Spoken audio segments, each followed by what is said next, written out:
Live from the 607, it's the Ocho Duro Parlay Hour, where we're talking everything going on in the world of sports. Join in the conversation on social media with the hashtag ODPH, because here we go. Instead of looking deep inside, every word I have to say, keep it simple. Welcome to an all-new edition of the ODPH podcast, better known as the Ocho Duro Parlay Hour. What is happening, everybody? Thank you so much for joining us this week. My name is Ken M. Joining me in the studio, as always, you know him. He's the co-host.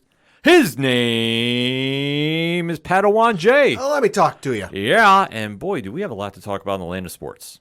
So we definitely want to keep that conversation going after the show. So, Pad, where does everybody head to? ODPHpodcast.com. Right on. You swing on over to the website, click on the social media accounts. They're all right there. Everything's updated. We do interact with everybody there, so we definitely want to keep that conversation going in between episodes. We love talking to everybody. Also, while you're there, check out the TeePublic Store link. A lot of stuff has been moving lately. I love seeing this. So, you know, it's not about selling. It's about just seeing the logo and the brand, you know, all over social media and growing, and just it proves that people are into the show, and that's the best feeling of all. Also, the Patreon link. Shout out to all our amazing patrons. $1 tier, $2 a month. They got a bonus episode, and we got some other things in the works too. Stay tuned. ... Also, the directory, which, Pat, how many providers are we on? 103,000. Sounds about right to me. I never question it. Pat is a statistician, if I can say that. Yes. Thank you. We also have the classified section, which has friends of the show, such as 3FN Podcast, Dragon Master Games, Nerd Initiative. A lot of things are going on at nerdinitiative.com. So if you want to find out what we're doing over there, along with 3FN Podcast, as it involves wrestling, as it involves comics, as it involves something else I can't talk about right now, that's the place to go to. So you definitely head on over there. Make sure to subscribe to the YouTube channel as well, because there's always content dropping there. And we even have the players right there on the front page. The blog section, which we always have reviews coming up left and right. Got a couple things in the works, too, that are non-comic related. So wait to see what happens there. The music section, where you can find friends of the show, such as Brian Wolf and the Howlers.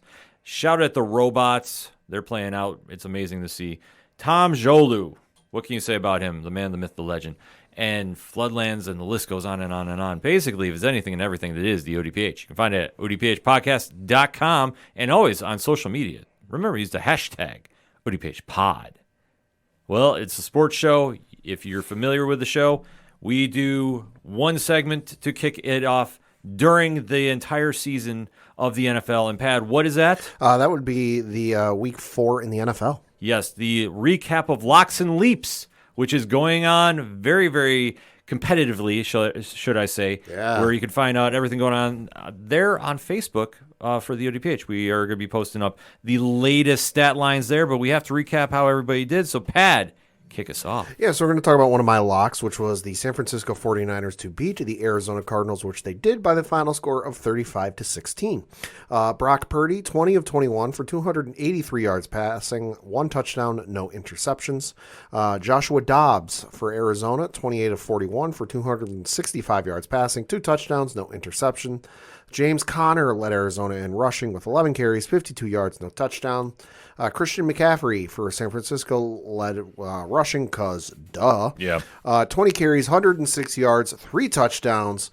Brandon Ayuk led San Francisco in receiving with 6 catches, 148 yards, no touchdowns. Got to mention, too, Christian McCaffrey, 7 catches, 71 yards, receiving 1 touchdown. So he had 4 touchdowns on the day. And then for Arizona, Marquise Brown led them in receiving with 7 catches, 96 yards, and no touchdowns. Mark the tape right now. If San Francisco stays healthy, they're winning the Super Bowl easy. Like, I know that we said in the preview show, that was my pick to win it all. Right. This is why. They're scary. They're absolutely scary on both sides of the ball. It is ridiculous what they're doing right now. Brock Purdy coming back from that serious arm injury. He looks like he hasn't missed a beat. And Christian McCaffrey is arguably your MVP right now. I know that a certain quarterback in Buffalo is now allegedly, which we will address that when we get there, is the front runner for the MVP. I'm sorry, it's McCaffrey. Like McCaffrey, if the season ends right now, he is the guy. Oh, yeah, right now. Because you think about what he did in this game, 3 touchdowns in the first half. That is just unheard of. And say what you will about Arizona. We said on record, too, we thought they were the worst team in football. Yeah. Somebody has definitely taken that crown. We'll talk about that as we go on to recap Monday night this week. This team showed up and gave Arizona a little bit of problems, San Francisco a little bit of problems, but the 49ers got the ball rolling early. Mm-hmm. And that's the thing. Like, Arizona gave them a good punch early, but they just bounced back and just really imposed their will. Like I say, Brandon Ayuk had a monster day. I mean, and you think about the big weapons on this team, he's often forgotten about. Yeah. But he put on a hell of a performance. Well, there. and especially coming back from, and I'll look it up, I think he was coming back from not playing last week because he missed the prior week with an injury. So, of course, coming back from an injury, you just have no idea what's going to happen or what state they're going to be in. Yeah, no, the last game he played was in week 2 against the Los Angeles Rams, so he did not play last week against the Giants. So, a monster game from him. And I agree with you. It was Arizona caught him a little bit by surprise, 10 points in the second quarter, but from there, San Francisco just goes, oh, right, okay, we've got these guys figured out. They're not going to surprise us anymore. When they locked him down for the remainder of the game, 6 points for the remainder of the second half. Meanwhile, San Francisco put up 14 in the fourth quarter. So dominating win by them. I mean, they're putting up points like you wouldn't believe just because, you look at their first 4 games. They're 4-0. They've beaten everybody, but they beat Pittsburgh 30-7, Los Angeles Rams 30-23, the Giants 30-12, and now the Cardinals 35-16. Yeah, they're the most points they've given up, 23 to the Rams, but they put up 30 points each game. Well, let's talk about this stat because I'm glad you brought that up about the scores. Mm-hmm.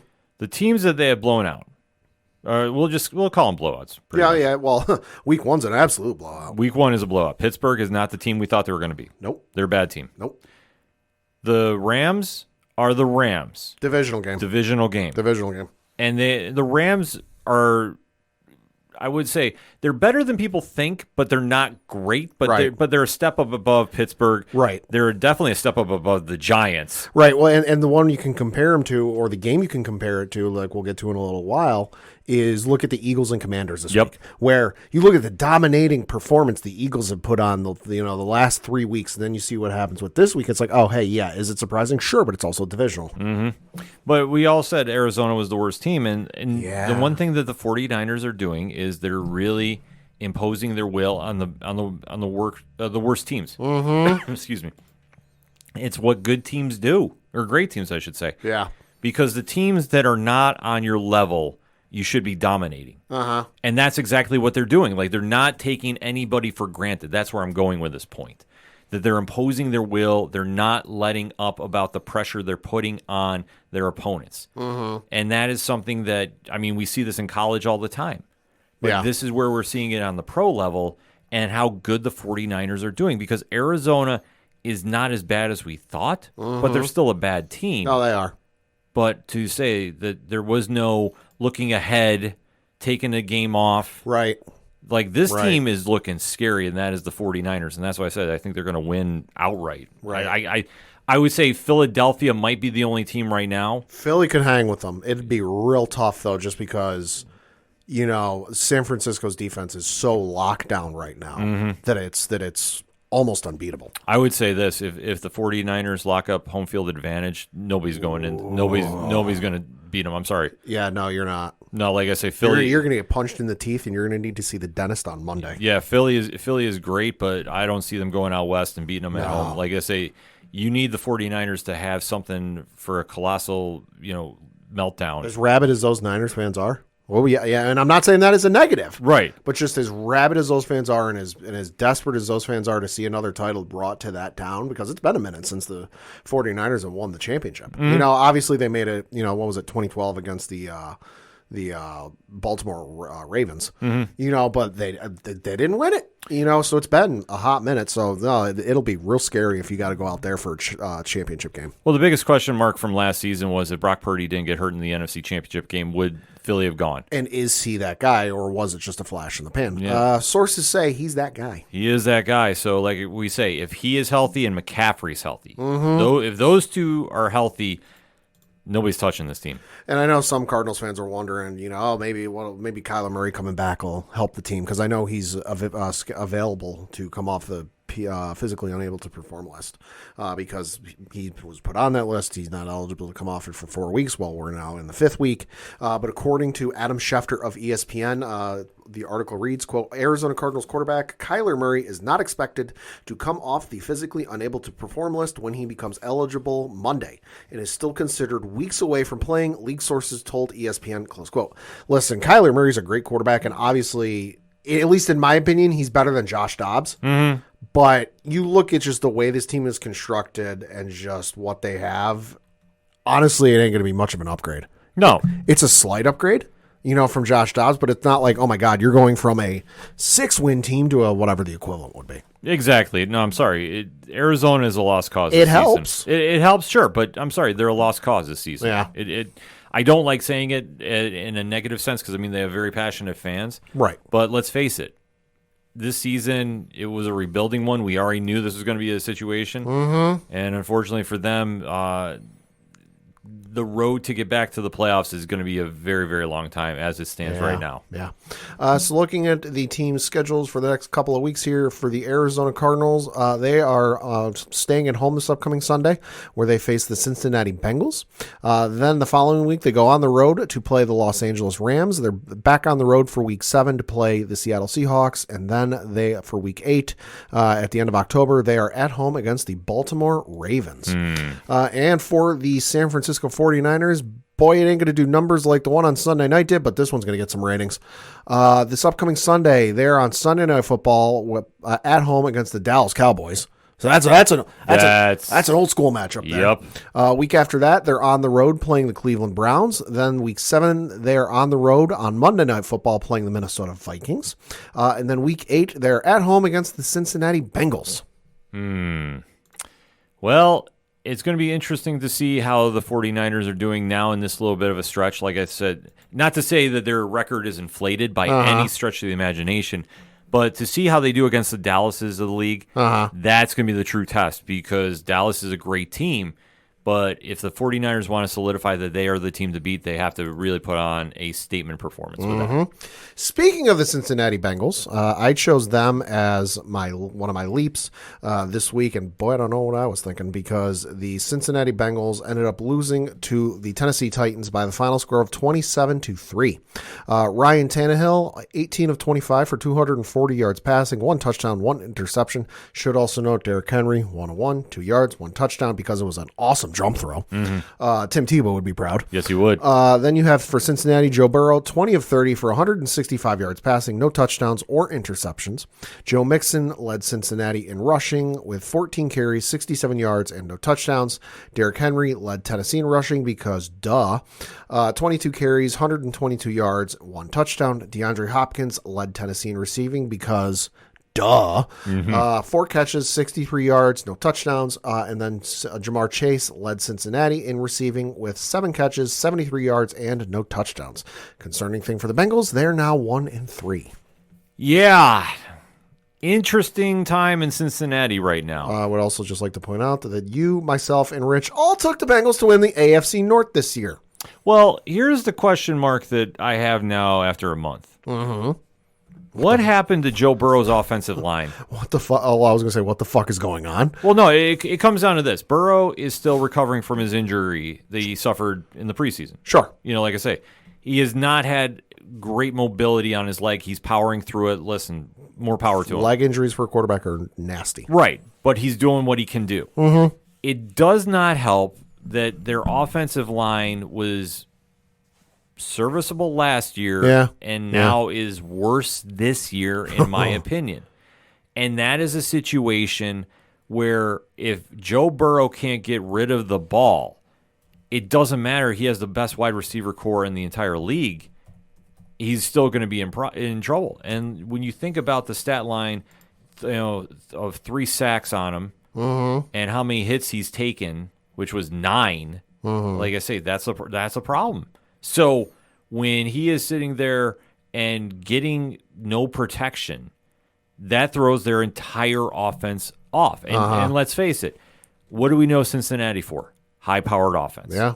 We're not really decent run game, great receiving core. Yeah, but we're not saying they have a lights out defense. No disrespect to anybody that's on that team, but they're not scaring me. Yeah, when you think about the top defenses in the league, they don't have one that really puts fear in you.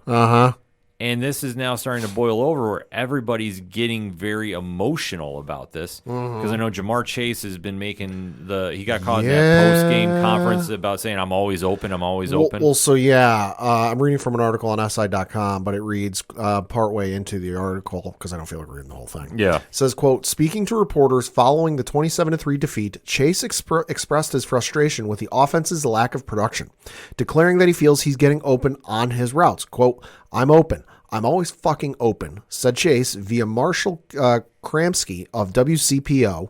Excuse my profanity. Sorry, close quote. Well, right there you can tell he's frustrated. Oh, yeah. No, they are, because I pulled up Burrow's stats, because admittedly I'm not a Joe Burrow fanatic, so I don't know them off the top of my head. How dare you? I know. But for the season, he has 728 yards passing, 2 touchdowns, 2 interceptions, and he's got a quarterback rating of 33.6. Yeah, he's struggling. Yeah, no, they are. But it goes back to, if you are sitting there the entire time and you are literally going, okay, what can I do now? That's the problem. Like, he's doing everything he can do, but if that line is not doing anything for him, right, that's a problem. I mean, maybe they need to feature the running backs more. I mean, I'm just kind of pulling at straws here, because, I mean, I'm looking at their high rushers for the other 3 games they had, because Mixon had 67 this game. The last game it was Mixon with 65, Mixon in week 2 with 59, same with Mixon in week 1 was 56. Maybe everyone's expecting, and you're kind of like a one-trick pony in defense's eyes with like, hey, listen, we know you've got a run game. It ain't that scary, so we're just going to drop our coverage, go into cover 2, go into cover 3, go into zone, like whatever it is, and you're going to have to beat us over the top. And right now, it's not happening because Joe Burrow's not at 100%. So if you've got your star player not at 100%, if Michael Jordan is out there on a bad ankle or his Achilles is barking up or whatever, what's Phil Jackson going to do? He's going to feature Michael Jordan, but Michael Jordan's not going to get as many normal touches as he normally would. Right. It's going to go through somebody else on the team, pick whoever you want on that offense. The same can be said with this. Joe Burrow, your star athlete, your playmaker, is not at 100%. So why are you making him go and try to do all this stuff when he clearly can't? No, I agree with you. That's the argument right here. And like I say, it's like, for me, I look at them and I say their offensive line is what the biggest problem is right now. Burrow can't go as well as he can, but if you have a line that gives you time, he can still find receivers. I mean, heck, think about when they were in the Super Bowl. Yeah. If his line held up just a second longer, he had Jamar Chase dead to rights in the end zone without any stopping of Jalen Ramsey at any point. Like I said, he can do a lot of magic when he has time. But if he doesn't have time, he can't do anything. So, well, and just real quick, because I looked up sacks, because that's the one statistic we can look at and go, all right, what's the O-line doing for him? Because they can throw it up on the game broadcast, but unless you at home can figure out a way to show me dropbacks and rush throws and, whatever else they show up on TV, hashtag ODPH pod or email the show. But the ones I can see, he in 4 weeks, he's been sacked 8 times, which is concerning.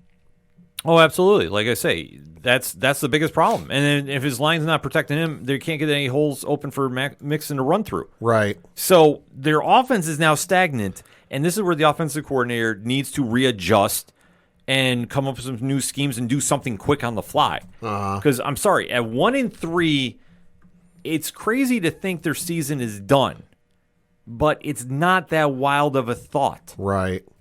They are a very good team. However, if Burrow is not right, it's not going to help. And like I say, Chase can be open all day. And like I say, he is a great route runner. He is somebody that, like I say, is completely fooling defensive backs left and right. And it doesn't matter if he gets caught, he can still get open. Like that's how good he is. But the problem is, if he can't have time to get Burrow's attention to get the ball, it's all for nothing. And that's something that for Cincinnati, they have to think about and they have to really put in perspective. Well, and it's a real short window for this, Cinderella story or whatever you want to call it, because obviously Burrow's locked up. Burrow got his money. But for the receiving core, it's going to get real interesting here because Tyler Boyd is currently on the final year of his 4-year, $43 million contract. So he's a free agent after this season. T. Higgins is on the final year of his 4-year, $8.6 million contract. So he's a free agent after this season.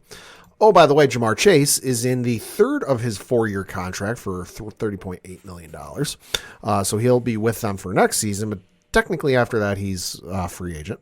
So in my eyes, you're keeping at least 2 of them. They'll keep Jamar Chase because they're not. They're not stupid. Chase isn't leaving. They're not stupid, but they'll only be able to keep 2 of the 3, and automatically they're keeping Jamar Chase, so you'll only be able to keep 1 more. So you're not going to have this 3-headed wide receiver offense anymore, so the window's closing.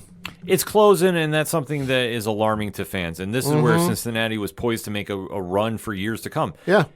Unless they fix their line issues, this is all for nothing. Yeah. And I'm not saying they're done, but look, unless I see something happen over the next couple games, there's really no light at the end of the tunnel for them. And you can't sit there and tell me they can't fix the running back issue on their because to me it's an issue with the running back. And but the thing of it is you can't tell me they can't go out and fix it because it's going to be too expensive. We can't fit it on our cap. Have you seen the deals that running backs, even great running backs like Ezekiel Elliott, like a Dalvin Cook have been getting, and how long they went unsigned? You can't sit there and tell me, we can't fit it in our cap.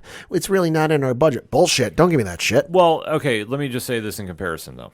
Ezekiel Elliott is on the back end of the career. No, I understand, but I'm just saying that was the first name that came to mind. Okay, no. But just in general, you can't tell me they can't go out and fit it in their budget to get a decent running back. Well, with the way the market has gone. Well, no. I will say this: Mixon is good if he can have time. Right. But that's the situation. Like the only thing you could try doing, but granted, at this stage of the game, I don't think this would be a wise idea. Jonathan Taylor's back off the what is it, a PUP list? The physically unable to perform list, yeah. Yeah, so if you wanted to try making a run, maybe question mark, it's but worth a call. It's at this stage you got to do something if you want to salvage the season. Otherwise, just unfortunately, it's over. There's not a lot of giving that AFC North. Yeah, there's just not. And hey, kudos to Tennessee. You're going to win some games. I mean, by default, I guess. I mean, just they have a better defense and a better offensive line. What can you say? Looking at the 2 teams' schedules the next couple of weeks, for the Cincinnati Bengals, they are on the road playing the Arizona Cardinals this upcoming Sunday. Then they are at home playing the Seattle Seahawks the week after. They've got a very early bye in week 7 coming up.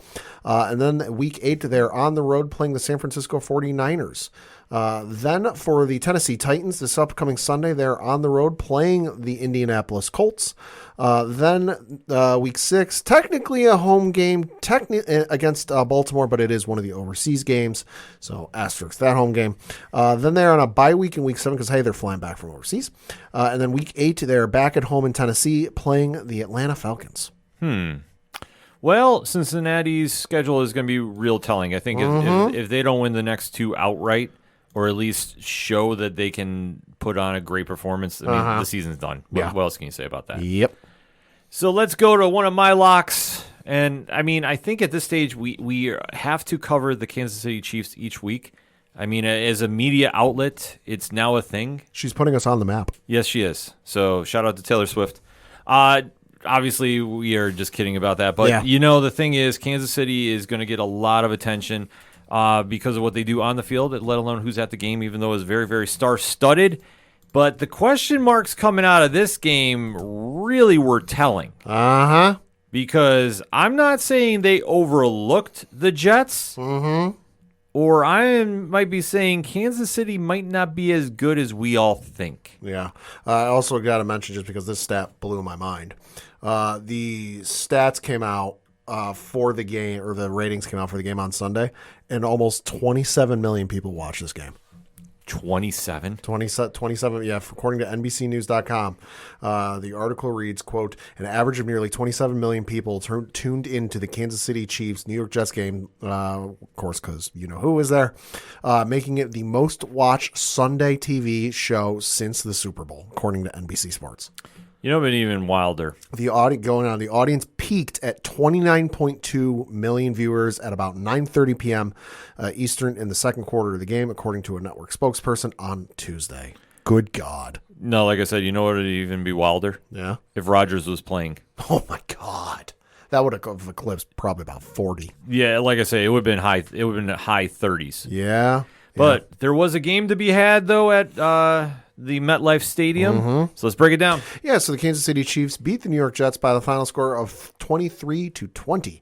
Patrick Mahomes, 18 of 30, 203 yards passing, 1 touchdown, 2 interceptions. Zach Wilson, 28 of 39 for 245 yards passing, 2 touchdowns, no interceptions. Breece Hall led the Jets in rushing with 6 carries, 56 yards, no touchdowns. Isaiah Pacheco led Kansas City in rushing with 20 carries, 115 yards passing, 1 touchdown. Travis Kelce led Kansas City in receiving because, 6 catches, 60 yards, no touchdowns. And then Alan Lazard led the Jets in receiving with 3 catches, 61 yards, and just 1 touchdown. The fact the Jets were even in this is a reflection of either that defense, which we've said the entire year was great, or the Chiefs might not be as good as we think. I think they got caught looking a little bit. Maybe a little bit, because obviously they are now involved in a very big media circus. Yeah, to put it mildly, thank you. And it is what it is. But to have that pressure on Sunday night, and especially for the fact that they were up 20-12 at halftime. Yeah. The fact that they didn't come out the third quarter and really put on a statement, much like we talked about with the 49ers in Arizona. Right. When you're facing a team that let's be honest, the Jets are spiraling. They are. They're not good. I mean, obviously, when Aaron Rodgers unfortunately went down for the season, Zach Wilson is not the guy. No. Albeit, though, he played like it in this one. Yeah. He really wanted to try, pulling something off, and kudos to him for that, because obviously he kept him in this game as long as they could. I know that things could have gone differently if Sauce Gardner's call did not happen there late in the game where they had an interception. But again, it goes back to like we say with the UFC. Don't leave it in the ref's hands. Right. That's the only thing. Like I say, it's a questionable call, but it's a situation that you shouldn't have been in that situation to begin with, because the Chiefs were overlooking you. Or like I say, I think teams are starting to pick up, if you can contain Travis Kelce, you can really handle the rest of the offense. Yeah, I mean, because I'm looking at the rest of the receiving. Isaiah Pacheco, 3 catches, 43 yards, no touchdowns. Noah Gray, 1 catch, 34 yards, 1 touchdown. Rashee Rice, 3 catches, 32 yards, no touchdowns. Kadarius Toney, 2 catches, 22 yards, no touchdowns. So, I mean, and then you've got Marquez Valdez-Scantling, 1 catch, 6 yards. Justin Watson, 1 catch, 5 yards. Clyde Edwards-Helaire, 1 catch, 1 yard. So, I mean, you just look at it. Okay, you got 6 catches from Kelce, 3, 4, 7, 9, 10, 11, 12. Okay, so literally half of the pass attempts, or half of the catches that were completed went to Kelce. Yeah. Like I said, I think teams are figuring that out now. And that's something for Kansas City. It is a little bit alarming. Right. That if you take Kelce out of the equation. Sorry, it's 18, so it's almost half. Right. But if you take him out of the equation, though, who on that wide receiver course scares you? I mean, it's kind of the same boat the Patriots were in when Gronkowski was there. It was Gronkowski, and it was Edelman and Amendola, and like it was a decent receiver core, but you knew the fucking ball was going to Gronkowski almost every other time. So that's why you double and triple team Gronkowski, and you had guys like Edelman and all these other guys trying to beat you over the middle and dink and dunk, because the receiver core wasn't that great. I mean, it's the same boat they're in, and it's the same tactic that was used against Brady. Now, admittedly, they're not going down and going low at Travis Kelce nearly as much as they did as Gronkowski. Yeah, but the blueprint is still the same. No, I agree with you. The blueprint is, but I think where the Patriots were a little better off with their double threat of tight end. Yeah. You don't have that here at Kansas City. No, and I think you really don't. And I think that, even though Pacheco had over 100 yards rushing, he's still not a take He doesn't strike me as like a dual threat, like runner or receiver. Yeah, like I say, he doesn't take over games. No. Like that's the one situation with him. Like is he a good running back? Yes, absolutely. But I mean, Valdez Scantling was good when he was in Green Bay, but like he never struck me as I need to get that guy on my fantasy team. If I'm doing a draft for franchise mode in Madden, I need that guy. Like he's never struck me as that guy. No. I mean, Clyde Edwards-Helaire, I've always thought of more in the special teams aspect of things. And Kadarius Toney, well, Giants fans, how do you feel about Kadarius Toney? Yeah. Enough said. And the rest of the guys just don't strike me as guys that, like, if I'm doing a franchise mode draft in Madden, I need to go out and get that guy. Like, if they're available and I need to fill a fucking injury spot, sure, but for a week, but or in fantasy football, if I'm got a star player on a bye and the guy I drafted as his backup is down with injury, maybe if the matchup is right. Mm-hmm. Am I going out of my way late in the draft to get Justin Watson? Sorry, no. No, and that's the situation. I think that moving forward, I want to see how Kansas City rebounds from this because this was a little more telling than not. And I think the story here is the Jets' defense is better than their record is. Mm-hmm. And this was giving Mahomes problems. Oh, the Jets' defense has always been good. Right. Under Salah. Right.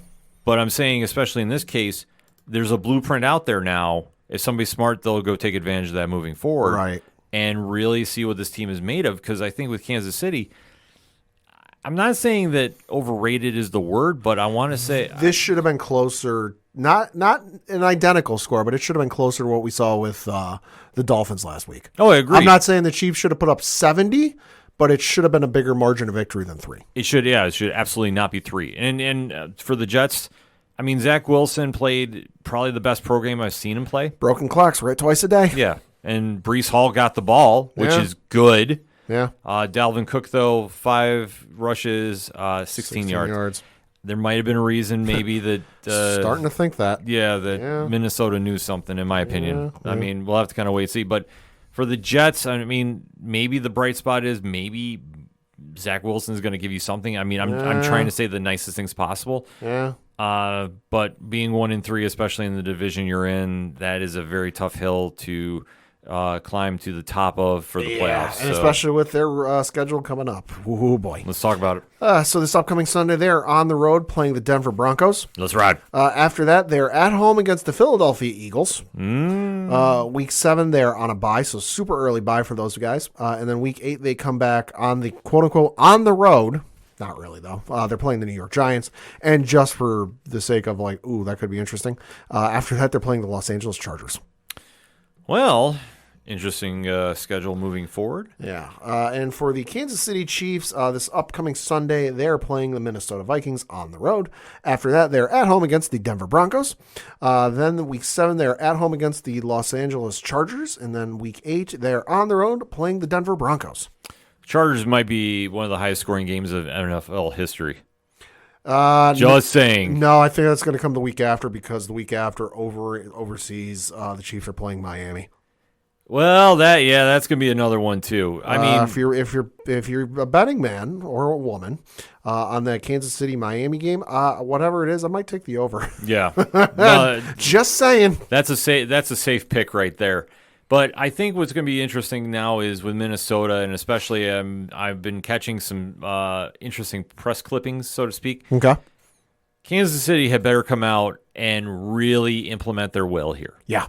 If they don't beat Minnesota by 14 or more, they're in trouble. I'm sorry. I'd be concerned. I'm going to put it out there. They've been Minnesota's allegedly been doing some trash talk. Ooh. If they don't get you fired up a little bit, bulletin board material. Yeah. This is the time to really show if you're the real deal or if you're pretenders. I mean, it could be all made up for TV, like a fairy tale, if you will. But I'm just saying, like, I need to see more out of Kansas City because from what I've seen over the past couple weeks, the record's 3-1. It might be good enough to get to the playoffs, but I don't see them ranking up there with the higher teams in the AFC. I'm just putting it out there. Could be.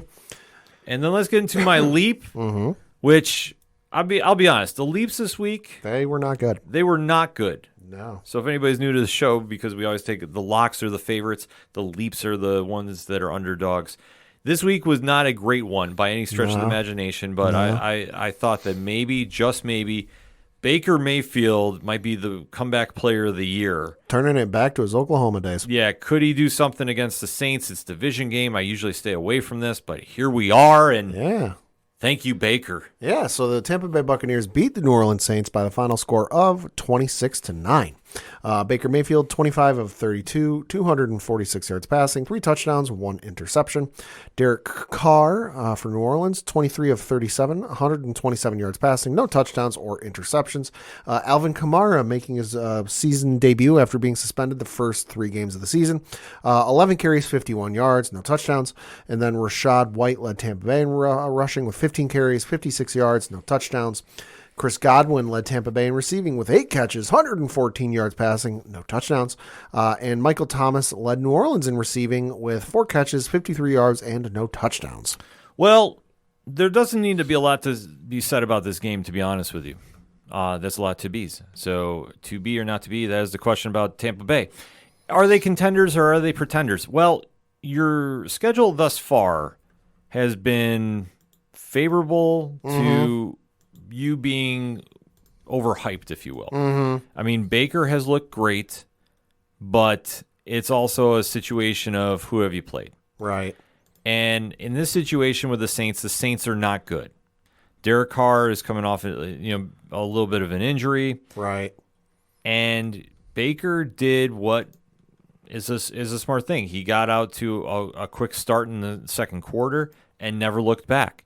And the Saints, I'm not saying that Derek Carr is done, but if you're not getting more than 150 yards out of him in the air, especially you do have a talented wide receiver core, there might be a little bit of an issue. But especially with your leading reception stat leader here for this game is Kamara with 13. Well, that means you're throwing a lot of screen passes. Yeah. So I would say about that. But, I mean, looking at their schedule, Pat, about who they faced, would you say Tampa Bay is a contender or a pretender? At this point to be determined, because I was looking up those stat lines of who they've beaten. So they've beaten the Minnesota Vikings, Chicago Bears, and the New Orleans Saints. They've lost to the Philadelphia Eagles. And they're striking me as the Denver Broncos from a couple of years ago, where Denver Broncos are 3-0. Let's ride. Oh, my God. Well, this is before Let's Ride. Oh, my God. The Denver Broncos are the next big thing. They're going to contend with the Chiefs. They're going to give them their money's worth. They're going to take it to them in the 12th round like they're facing Mike Tyson. And then everyone went, oh, wait, the teams they're facing are going like a combined 0-9 or whatever it was. I looked at the records, totaled them together of those 3 teams they've beaten. Their combined record of like 3-9. So, I mean, right now, hard to say, just because, I mean, listen, you look at it if you don't believe me. Minnesota, currently 1-3. They beat the Chicago Bears, who are 0-4. Yeah. And then they beat the New Orleans Saints, who are 2-2. So out of the 3 teams they've beaten, nobody's above 500. So am I ready to sit there and go, they're the real deal? No. Are they pretenders? Too early to say, just because they've only played one good team, and that's the Philadelphia Eagles, and it was a close one. It was, well, for a while, it was 25-11. So, I mean, they've got some interesting matchups the next couple of weeks. You ask me again in another month, and I might have a better answer. Right now, it's just too early. No, I agree. Like I say, it's too early, but they're beating lesser teams. They're beating who they should. Yeah, well, technically, on paper, they match up very evenly against the teams they beat. Right. Just Baker's playing over his level right now, which is good. Right, but you look at the receiving core, I mean, Chris Godwin, Mike Evans, like, you and I could look like elite Pro Bowl quarterbacks with those two. Oh, they make up a lot of ground for him. There's no question about that. But you even take a look in comparison, too, for New Orleans receiving core. It's Michael Thomas and then a steep drop-off. I say, Olive there, he's supposed to be the next coming. Yeah. Very bad stat line for him. I'll say Alvin Kamara was your leading catcher for the Saints. He had 13 catches, 33 yards. He was targeted 14 times. Yeah, it was a lot of screen passes. Yeah. So like I say, New Orleans has a lot of work to do. Tampa Bay, if they keep doing this, I mean, somebody's got to win that division. Well, the thing I think you got to ask her is the whole New Orleans thing is with Derek Carr and his AC joint. Yeah. So, you never know. But looking at the schedules for these teams the next couple of weeks for the New Orleans Saints, they're on the road playing the New England Patriots this upcoming Sunday. Week after that, they're back on the road again playing the Houston Texans. Then they're back at home, week 7, playing the Jacksonville Jaguars. That one on Thursday Night Football. And then week 8, they're on the road playing the Indianapolis Colts. For the Tampa Bay Buccaneers, super fucking early bye week. They're off this upcoming Sunday. The week 6, they come back at home against the Detroit Lions. Week 7, they are at home against the Atlanta Falcons. Week 8, they are on the road playing the Buffalo Bills. That one on Thursday Night Football. Ooh. Well, I'll be talking about that game. Interesting schedule for both teams moving forward, but like we say, somebody's got to win the NFC South. So why not Tampa Bay? Yeah. All right, Pat, before we get out of the NFL talk, let's take a lap around the league. Yeah, so the Thursday game was the Detroit Lions beating the Green Bay Packers by the final score of 34-20. Detroit's the real deal. Yeah, they are. Even with their defense banged up, they still put on a hell of a performance. David Montgomery, he was definitely fired up in this one. So what can you say? The Lions are the real deal, folks. Packers, still a team that's growing under the Jordan Love era, so they need a little more than love. And I forget what the stat is, but Jared Goff has got this absurd stat line when it comes to Thursday Night Football games. Or Thursday Night Football. Like, the dude's undefeated on Thursday Night Football. So, yikes. You had the Jacksonville Jaguars overseas in in London, I should say, defeating the Atlanta Falcons by a final score of 23-7. Who is Atlanta? What is Atlanta? Atlanta needed more than Toy Story for this game. That Toy Story cast was admittedly kind of cool. It was. I got to admit, it definitely was fun. But, Jacksonville is a better team. No question about that. Yeah. The Falcons are who the Falcons are, and that's rebuilding. Yeah. So then you had the Denver Broncos beat the Chicago Bears to the chagrin of Seth Rollins and many Chicago fans by the final score of 31-28.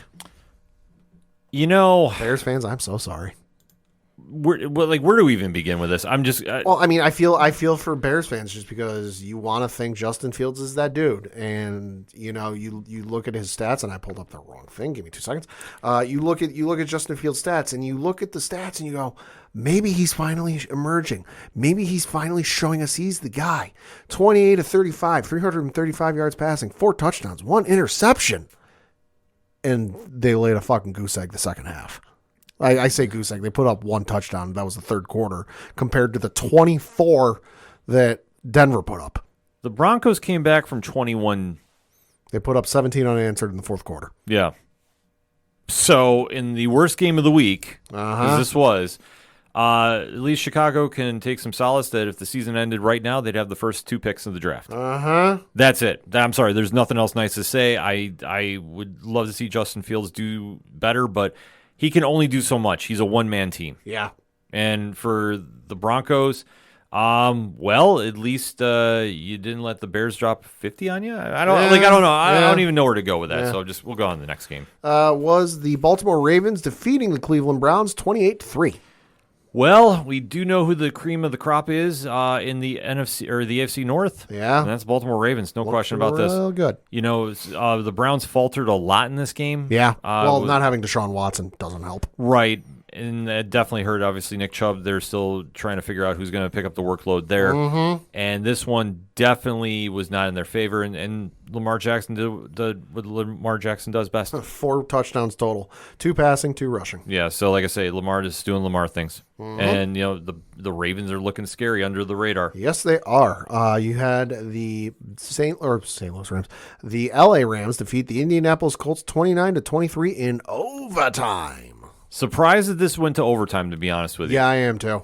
But I think it's completely fine to say right now, Puka Nacua is going to be in some consideration for that MVP talk. He's in the conversation. I'm saying he's not a household name by any stretch of the imagination. A rookie. Mm-hmm. Like, he's going to get Rookie of the Year, no question of that. Probably, yeah. I'm saying with the stat line he's been putting up right now, he has been the much-needed weapon that they need for Matthew Stafford to actually put some points on the board with his team without Cooper Kupp. Yeah. He's been great. He's definitely kept them in games. Like Yeah. I say, he might not get MVP, but he needs to be in that discussion, especially for being a 5th-round draft pick. Yeah. I mean, congratulations. I mean, the Rams for me are kind of like where the LA Chargers are. They're going to win some games, They're going to lose some games. Are they going to be definitive wins? No. Are they going to be definitive losses? No. They're going to show up. They're going to play. You don't know what you're going to get. One thing to keep your eye out on, though, is Matthew Stafford being injured or suffering an injury during the game on Sunday. Listed as questionable as we currently record, with quote, Coach Sean McVay said Monday that Stafford suffered a hip contusion during Sunday's overtime win at Indianapolis. But the quarterback is expected to play this coming Sunday against the Eagles. Adam Grossbard of the Orange County Register reports. So, something to keep an eye on. No, definitely keep an eye on that moving forward. Yeah. Then you had the Philadelphia Eagles defeat the Washington Commanders. 34-31 in overtime. Insane game. Mm-hmm. Yeah. Absolutely insane. The Commanders had chances. They did not cash in. Yes. And then it just seemed like they fell apart the minute it went to overtime. Mm-hmm. They can only do so much. Like I say, Philly is great. Second best team in the NFC. No question about that. And I'm sorry, the 49ers, in comparison, are just little heads and shoulder above them. Yeah. Not by much. I say, it's not huge. Yeah. Like maybe bad analogy there. They're like a good foot ahead of them. Sure. I should say. They're a half step ahead. I was going to say, compared to the rest of the league, though, Philly is a head and shoulders above pretty much everybody else. Yeah, they are. But the fact the Commanders, it's division, they showed up for this. Like I say, they look good. Then you had the Minnesota Vikings beat the Carolina Panthers 21-13. And arguably the second worst game of the league. Kirk Cousins trying real hard to lose that game. 99-yard pick six. Yeah. Yikes. Minnesota is not good, and the fact that they've been kind of making comments going into the Kansas City game, that's not a good look for them. I'm just going to put it out there right now. This could be the swan song for Kirk Cousins this week. Just got a feeling if I'm the Jets, I'm at least calling to inquire. We'll see what happens there. In case you're curious, Justin Jefferson, third year of a 4-year deal. Yeah. Just saying. Yeah, he's doing everything he can, but, it's just not enough. So with Minnesota, have to see what happens moving forward. And, Carolina, well, hey, thanks for showing up. The Houston Texans beat the Pittsburgh Steelers 30-6. Steelers are not a good team. No. Absolutely not. There is a lot of work that needs to be done. It's kind of crazy because I thought the Steelers would be playing a little bit better. Pickett definitely did not look great in this game. I know Trubisky was in for a little bit, but I hate saying it, he's struggling. Struggling bad. And that defense, if TJ Watt's not involved, they need somebody to step up and really make some plays. And there's one thing that they are really, really hurting on. So to look forward to in the future, I don't even know. It's kind of hard to segue where they can go and try fixing things. Right. But, other than Najee Harris, he's doing everything he can. Yeah. They need another playmaker to jump up and do something. Yeah, I think they just need another quarterback because Pickett ain't it. Yeah. Got to give some kudos, though, to C.J. Stroud because holy fuck, who saw this coming? Great game for him. Great game for him. Can't take credit for this. This little stat line, I saw this online, so I pulled it from an article on SI.com. Where partway through the article, it reads, quote, following Houston's win over the Steelers on Sunday, Stroud sits at 1,212 yards passing and 6 touchdown passes with no interceptions. He's averaging 303 yards through the air per contest. So at this rate, he'd finish the regular season with 5,151 passing yards. Andrew Luck currently holds the rookie passing record set in 2012 at 4,374. Close quote. So he is currently on pace to break the rookie passing record, which is a sentence I never thought I'd say. Yeah, I can't even fathom that. That's wild. That's insane. Then you had the Los Angeles Chargers defeat the Las Vegas Raiders 24-17. Well, the Raiders got a lot of stuff going on with them. Yeah. A lot of distractions off field. Yeah. That we're not going to get into here. But overall, like I say, Aiden O'Connell was at the quarterback helm here and did what he could. And, the fact that they only lost by 7, that is a big win against the Chargers, division rival. And with the Chargers, like I said, flip a coin, what team shows up. Yeah, you're not wrong. And you know what? The one that plays very, very well did show up. And we'll have to see what happens then moving forward. Like I said, they're 2-2, and the Chargers, just like I say, it's a week-by-week diagnosis for them. Yeah. Then you had the Monday night game where the Seattle Seahawks beat the New York Giants 24-3. Giants' worst team in football. Oh, my God, yeah, they are. They're bad. New York football in general is very bad. Right, but at least the Jets can at least justify it. Well, can you? Well, you think about it. If Aaron Rodgers is there, different story. Yeah. Completely different story. the Giants knew what they had going in with this, and you can say, well, Saquon was out. But I don't think Saquon would have factored in that much in this game, to be honest with you. Uh-huh. We said Seattle was a very, very slept-on team. Uh-huh. That everyone thought Geno Smith was lightning in a bottle, so to speak, and it was going to disappear when the sun came out and the storm went away, so to speak. Right. But he's proven that the storm is real, and like I say, he's playing very, very well. I mean, 13 for 20 is not that crazy of a stat line. Uh-huh. But when Kenneth Walker III is running for 79 yards and a touchdown, you don't need to throw the ball a lot. Right. And he was definitely relying on his defense to bail him out. And Daniel Jones, I'm sorry. We've said this many times. He's not that dude. He's not that guy. Uh-huh. And I think that this was prime example. You saw that he was very frustrated. Brian Daboll, the head coach, was very frustrated with him, especially after the pick six that happened. So Yeah. there's a lot of problems with the Giants right now. And They got a lot of issues. the honeymoon phase is over. And I mean, I'm not saying Daboll's on the hot seat by any means. The burner's getting a little warm, though. But A little crispy. I think what they need to do is for the rest of the season, because being 1-3, I'm sorry, they're done.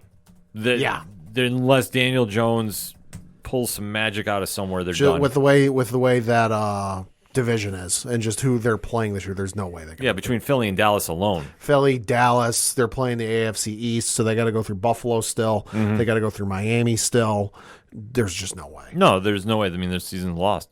They need to come up with a game plan moving forward. Ooh, I just saw who their backup is. Who's that? Tyrod. Well, Tyrod came in for like a quick second, if I'm not mistaken, during the game. But, I mean, Tyrod is not the Tyrod of old. Yeah, that's true. And I think that what they need to do, and Giants fans hit us up on that hashtag, I welcome the conversation. You need to get another quarterback. I'm not saying go get Kirk Cousins. Right. But you need to go get somebody. And you need to start rebuilding this team. And I'm sorry, he's not the guy with Saquon. I mean, obviously he's out, but, I mean, contracts are always going to be an issue there. So, you have some work to do in this offseason. And like I said, I'm already saying offseason because they're done. And the reason I brought up, I had to look up some stats here quickly. The reason I say New York football is terrible as well, because, hey, statistically it is. There are currently 2 teams in the NFL that have not run an offensive play with a lead this season. The New York Jets, they have led for 105 seconds this season. They have not run an offensive play.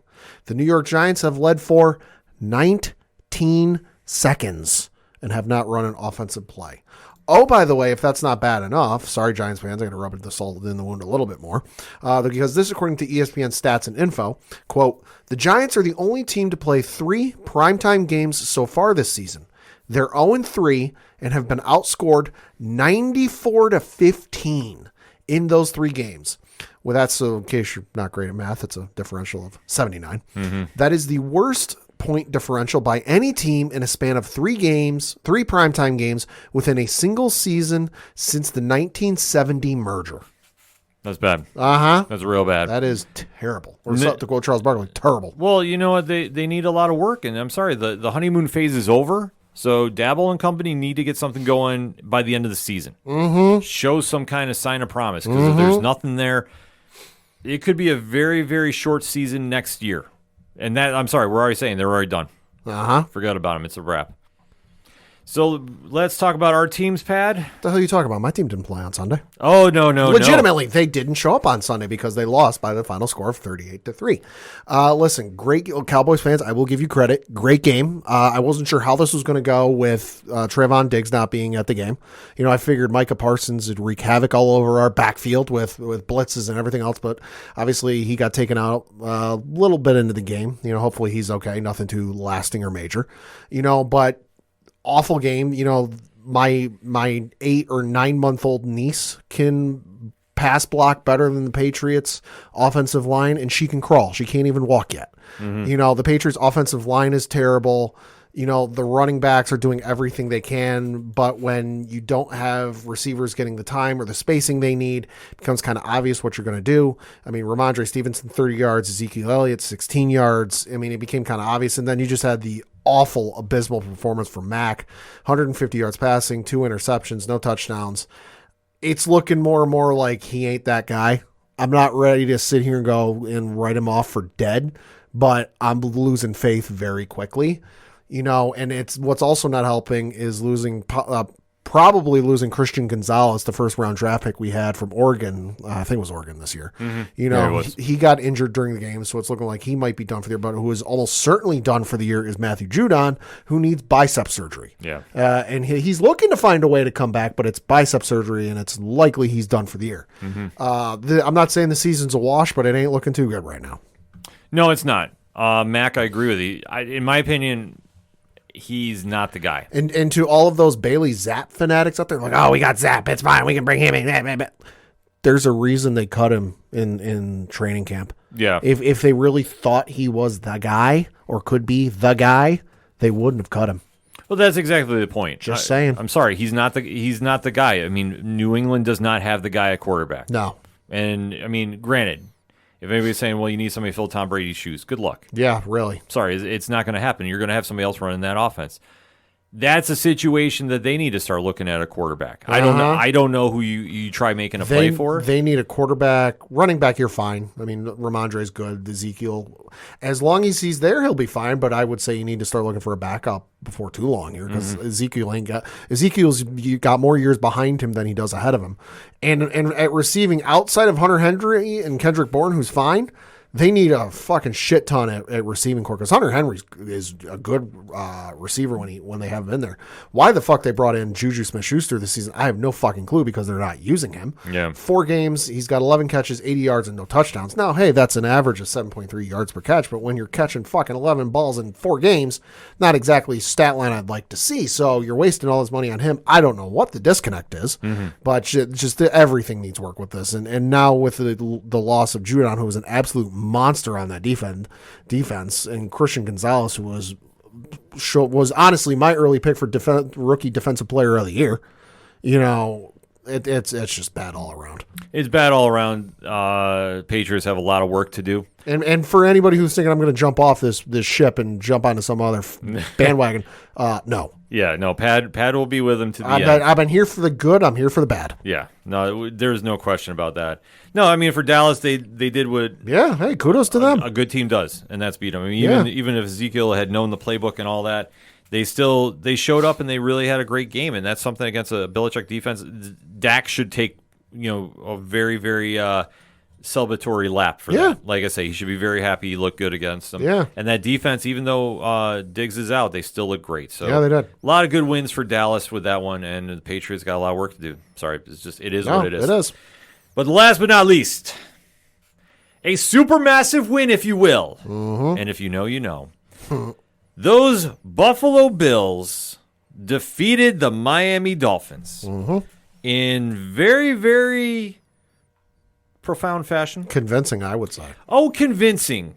And like I say, there's a lot to discuss with this, Pat, so let's get into it. Yeah, the Buffalo Bills beat the Miami Dolphins by the final score of 48-20. Josh Allen led Buffalo in passing, obviously, with 21 of 25, 320 yards passing, 4 touchdowns, no interceptions.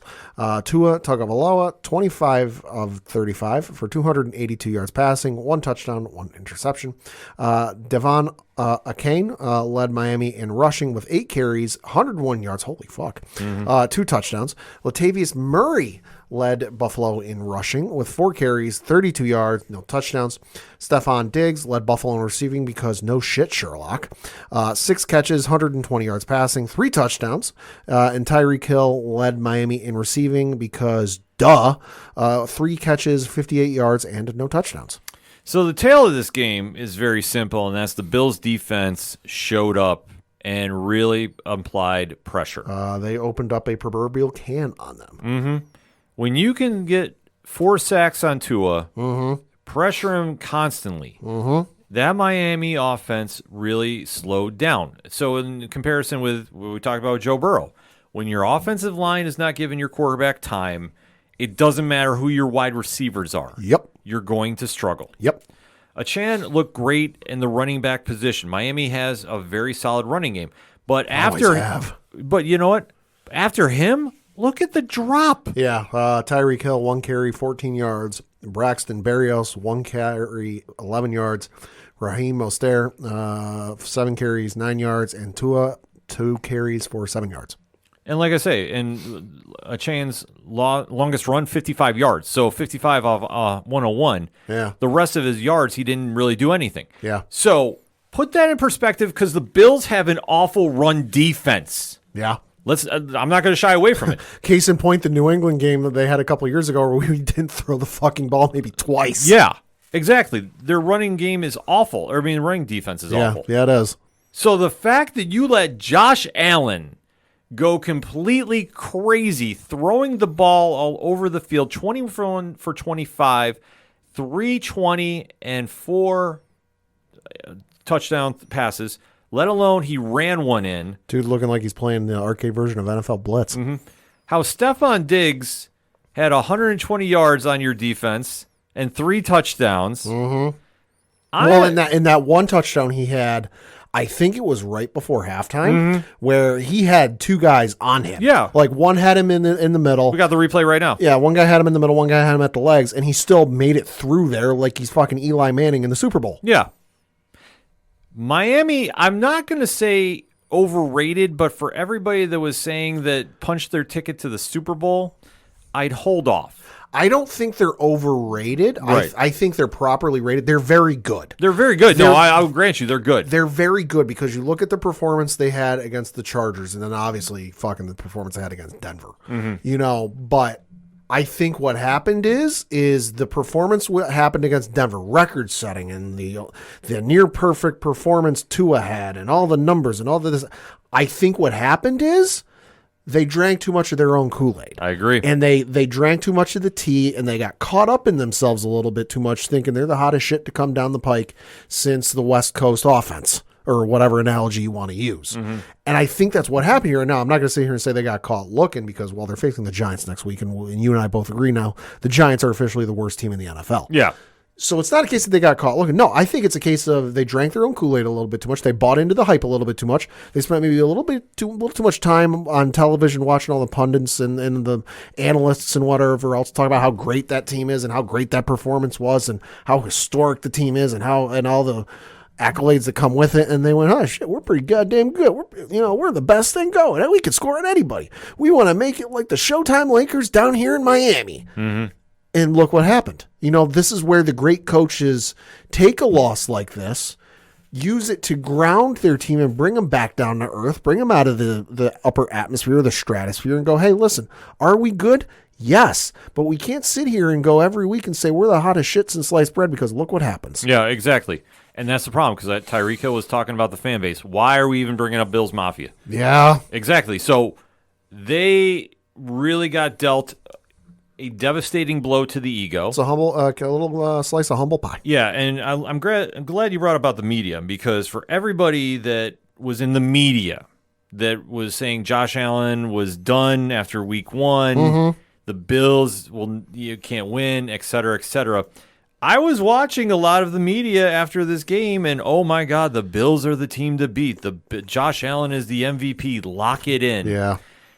Pump your brakes. First and foremost, if you jump ship week 1, media consultants, don't jump back on. Don't give him the MVP this week when you said he was not the guy and was overrated. And I'm meaning specifically, there's a few TV shows that did this. So when I caught this, I'm like, okay, I remember this. Josh, I've said it once, I will say it again, even after this game. He is this era's Brett Favre. Yeah. He looked great slinging the ball. He had no fear about it. He was a little more disciplined than we've seen him. So if this is a step in the right direction, good. But the defense gave him a lot to work with. And yeah, did he get a little bit of home cooking too? Sure. There was a couple penalties I thought was like, I don't know if that's exactly there. I'm being honest about this. No, that's fair. But he did what he needed to do. He looked great. And now the question mark is going to be, what do they do moving forward? Next week, they're over in England playing Jacksonville, 9 o'clock in the morning, Eastern Standard Time. Right. And then we kind of go from here. But if the Bills play like they did this week, they are going to be very tough to beat. Yes. But Josh needs to have the same amount of discipline moving forward. If he doesn't have this, they're going to have problems. And I'm also kind of worried that they're going to overlook Jacksonville, because they're now listening to what everybody's saying in the media today. That's one thing that worries me, that McDermott needs to have this team very humbled and very focused on Jacksonville going forward, because I could understand if they feel that, oh, well, we came back and we won, and they do have a good stretch of games ahead of them with Jacksonville, then the Giants at home, they go to New England, Tampa Bay, the Bengals, the Broncos, and then things get dicey going into the latter half of the season after that. Right. So if they can stay humble, learn from this game, and really implement that moving forward, they'll be fine. If Josh starts getting a little crazy, especially for wanting to put on a show, then it's going to be a problem. So we're going to have to wait and see what happens here. But a good win, but don't crown him yet. In fact, the MVP is Christian McCaffrey. Hashtag ODPH pod. Facts. No doubt in my mind about that. Whew, a lot of football to discuss, so definitely we want to keep that conversation rolling. His up on the hashtag ODPH pod. What is your thoughts about week 4 of the NFL? How is our locks and leaps? Let's have that discussion, shall we? We're going to take a quick break. We'll be right back. You ever wondered what comics Mark from Vale Mai is into? What Zach from Left Behind's favorite MCU movies are? Well, Metalcore Nerds is the show for you. My name is Sean Mott, and here at Metalcore Nerds, we cover the latest things in pop culture, whether it be Star Wars, Marvel, DC, AEW, and everything else in between. You can listen to the show every Monday on Adobe Howl at 7 p.m. Eastern, or find it anywhere you find podcasts after it debuts on the radio station. Coming back for another segment on this edition of the ODPH podcast. Man, I don't know why I got so wound up like that. We'll just roll with it because we're talking wrestling. Hell yeah. And we have a lot to talk about in the land of WWE, because there is a big show coming on this weekend, as we're going to be discussing the preview for. But there was also an equally big show this past weekend that we definitely need to recap. So let's do it, Pat. Yeah, so taking place this past Saturday at the Mechanics Bank Arena in Bakersfield, California, was NXT No Mercy. I got to say, kudos to whoever came up with a little intro when the pay-per-view started. Amazing. Oh, my God, the recreation of the No Mercy video game intro. Absolutely loved it. Loved it. But breaking down the card, we had one match on the pre-show, which was a singles matchup where Blair Davenport defeated Kalani Jordan via pinfall in 6 minutes and 38 seconds. Yeah, I didn't get a chance to catch this match. Heard it was pretty good for the opening card. Yeah, it was opening. It was a pre-show match. I caught it. Well, nothing special. It was a good match. But the first match you had to open the card was Baron Corbin defeated Braun Breaker via pinfall in 9 minutes and 33 seconds. This is kind of crazy. Baron Corbin was a face here. Yeah, he was. And the match time was 9:33. They fought for maybe about 15 minutes total because you add on another 6 minutes, because when Breaker came out first, looking like something out of a video game with that wolf's head he had on. Yeah. And then Corbin came out trying to do his bum-ass Undertaker impression. Yeah. Or I'd like to think he was channeling a little bit of Nicolas Cage. Yep. My skull's on fire. My skull's on fire. He was looking like a little bit of Ghost Rider. They started brawling outside of the ring before the damn match even started. Yeah, this is a little crazy. I would say it was a fun match for what it was. Surprised Baron Corbin won. Very surprised at that. Because I figured Braun Breaker would beat the shit out of Baron Corbin. The thing about Braun Breaker, which, this is crazy to think about now, but since they turned him heel and he lost the title, I'm not saying like he's struggling to connect, but it's like something's off. Something just is off. Like when we're watching on TV, it's like, I don't know. I can't put my finger on it just exactly. Yeah. But it seems like he needs a little bit of retooling with somebody. I don't know how. I don't know what. But the fact that Corbin got the win, the crowd was hot about this match. Yeah, they were. The entire time. Yeah, they were. Is huge. And I think for him especially, going down to NXT, and we said, when you get the opportunity, you got to run with it, whatever you can. Yeah. I think he ran with it. I thought he looked great in this. To me, the match was good, but I feel like they fumbled, because I agree with you. I feel like Braun's kind of disconnected a little bit from the crowd. And I felt like they reconnected a little bit with it when Braun went and smashed the one dude's head in. I was like, holy fuck, thinking that actually legitimately did it. And I was like, oh, this could be very interesting to see where they go with this. And then they let it into Baron Corbin came out the next week and he couldn't believe what he did. And oh my God, it was awesome. I'm like, really? This is the angle you're going with? Like, I felt like it was a wrong turn taken with this for me personally. If you enjoyed it, more power to you. Just, it was interesting, and like it's not the direction I would have gone, but hey, I'm not the booker. Exactly. Next up was a singles match for the NXT North American Championship with Dragon Lee serving as special guest referee. But you had Trick Williams defeat Dirty Dominic Mysterio to become your new NXT North American Champion in 9 minutes and 28 seconds. If you're not on board with Trick Williams yet, you need to be. This match was real good. Oh, this match was more than I thought it was going to be. Uh-huh. I have been very vocal about Dominic Mysterio's in-ring work, and I will say this. His time in NXT, he's vastly improved. Yes, he has. And he's putting it together. So I'm eating my words. Dominic's on the right track. And Trick Williams is now emerging out of the shadow of Carmelo Hayes. Yep. And that if you just watch that crowd reaction when he won, that's all you needed to see. Like I say, this was great. I know they're going to run it back on NXT this week. Yep. I'm interested to see how this plays out. If Dom is done with NXT, like I personally, I'd love to see him do double duty. I really do. I would too. I think he's getting a lot better. But if not, and this helps Trick and whatever's going to happen moving forward, like listen, I'm here for it. I wouldn't doubt, though, that maybe Dragon Lee does something here, though, to set up a feud with him and Trick. So what I think is going to happen is we're obviously, as you said, we're going to have the rematch Tuesday on NXT, and flash forward a little bit on Monday Night Raw. Rhea Ripley basically said, "Hey, get the shit together or else." Yeah. So obviously that meant Dom, you got to win this title back. Now I don't think Finn's going to show up, and I don't think Damian Priest is going to show up, and maybe Rhea will show up. I don't know. I think it'd be a bigger statement if she doesn't, like, hey, I'm losing faith in you type of deal. What I think is going to happen, though, is JD McDonough could show up. And that I think Trick Williams will win, but he'll fight off whatever sort of, interference Judgment Day sends in to try it. Because obviously you look at what happened, in the weeks leading up to this where he's facing guys and defending the belt and they interfere. He retained them all. The one time nobody shows up because Rhea was quote unquote injured, and Damian and Finn no-showed, and for whatever reason it was, they weren't there. He lost. Yeah. So by logic, it's like, shit, we got to get our stuff together. We got to go help our guy out.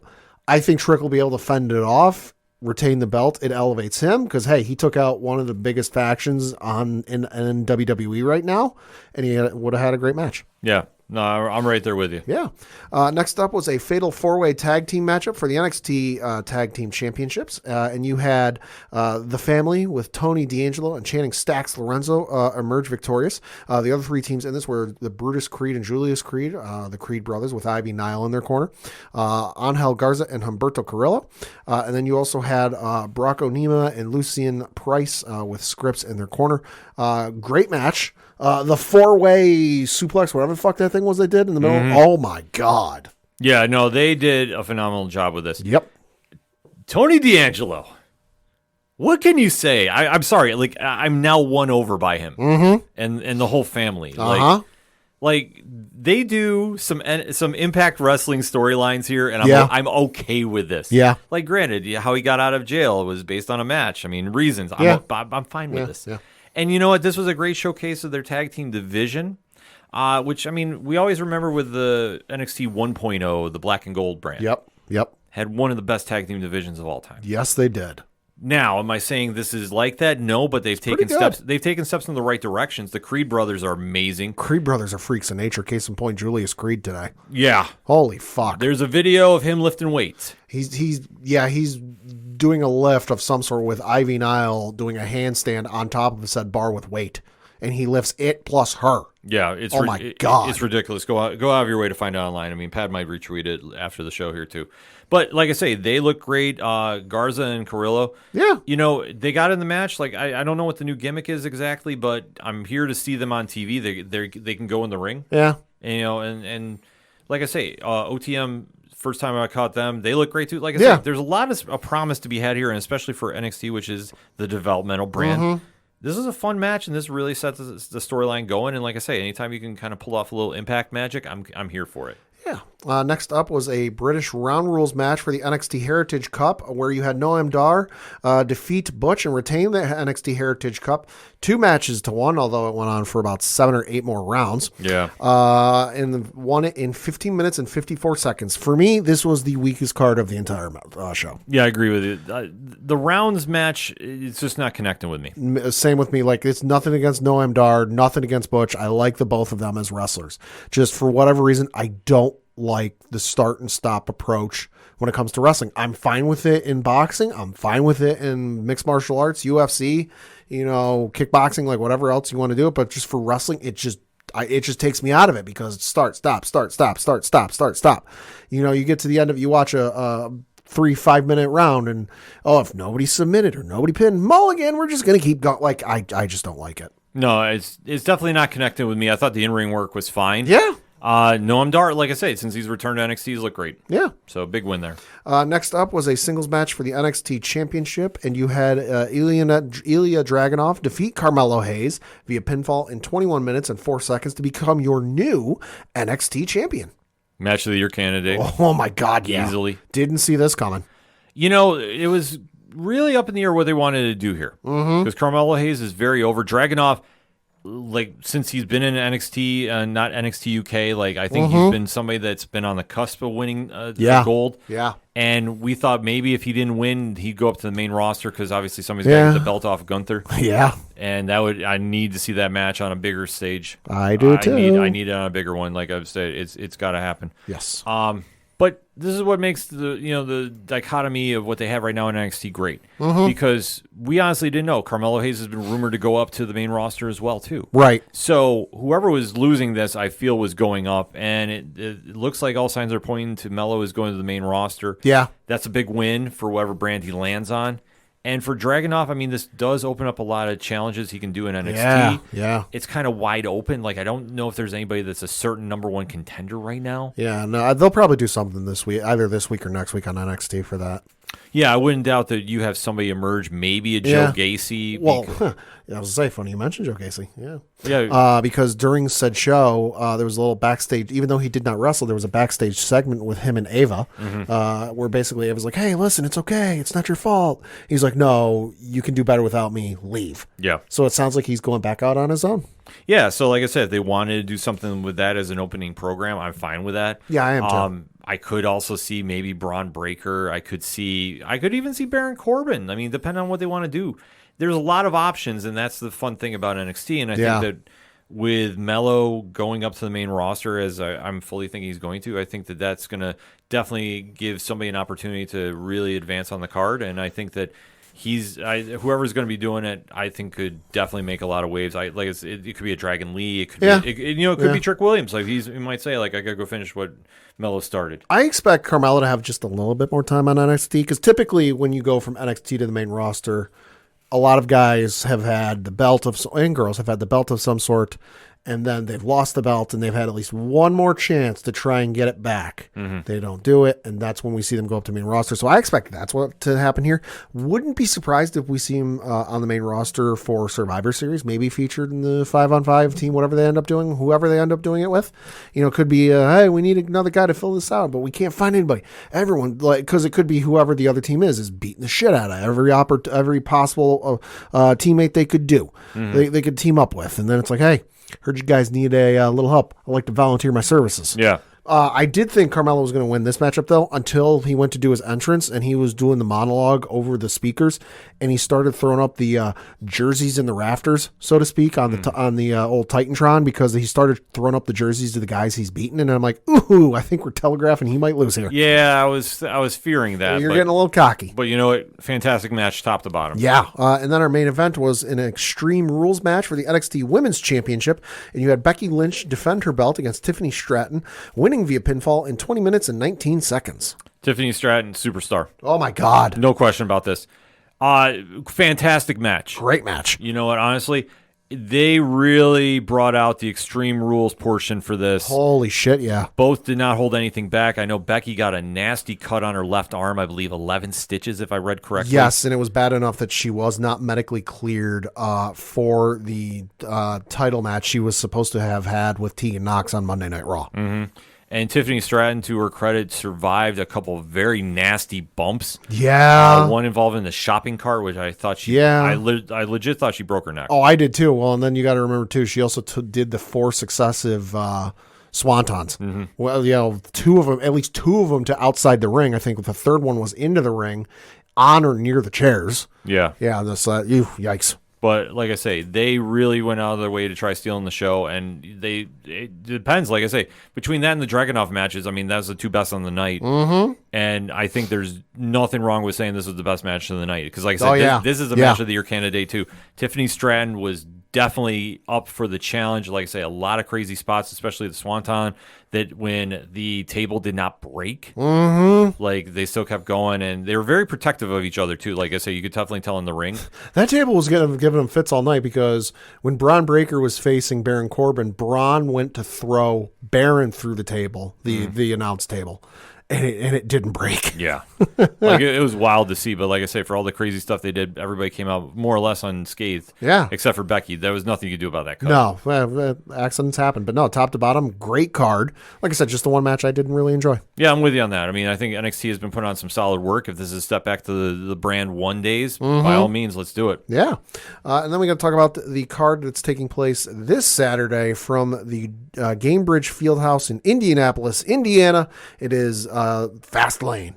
So we're going to break down some of the matches they've announced, although I'd expect them to announce one more based on the way things have gone this week. I'm with you. I'll get to that one once we're done previewing the ones we know. But the matchups we do know is in a tag team match for the undisputed WWE Tag Team Championships. You've got the Judgment Day in Finn Balor and Damian Priest defending their belts against Cody Rhodes and Jey Uso.